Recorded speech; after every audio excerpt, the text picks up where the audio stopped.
Hi, I'm Maura Dooley here on the Hurry Up with your Week 8 sit starts. At running back, I don't recommend them from the Patriots very often given how inconsistent their usage can be, but Damian Harris seems to have healed up from his rib injury and he has quite a few weeks under his belt looking like the clear lead back there. He's gone for over 100 rushing yards in his last 2 games and has scored in his last 3. Now they'll face a Chargers defense that's given up nearly 800 rushing yards this season. Only the Texans and the Eagles have allowed more. Another good option is Khalil Herbert for the Bears. He has overtaken Damien Williams as the back you want to have in this offense with David Montgomery out with a knee injury still.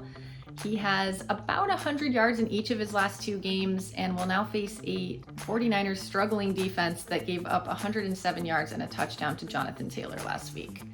At wide receiver, I really like Emmanuel Sanders this week. He's averaging about 80 yards a game in his last 4 outings and has scored 4 touchdowns in that time frame as well.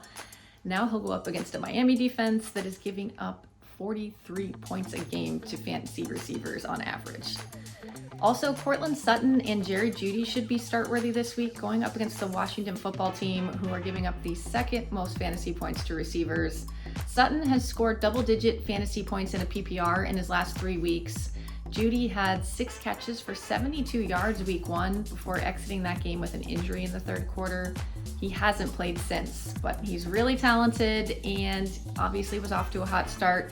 He's probably someone you might want to flex this week because it's really hard to leave him out of this matchup, but you kind of want to see how he works his way back in. For sits, I've got Mike Davis of the Falcons in a tough matchup with Carolina. Tyler Boyd of the Bengals, he's just been a non-factor since T. Higgins got healthy. All of your Dolphins, the Bills are giving up the second fewest fantasy points to running backs and wide receivers. And then also I would sit to Ernest Johnson if Nick Chubb is back this week, which it looks like he might be. They're facing the Steelers and I'm just not sure there'll be enough to go around to make him fantasy relevant too. All right guys, good luck.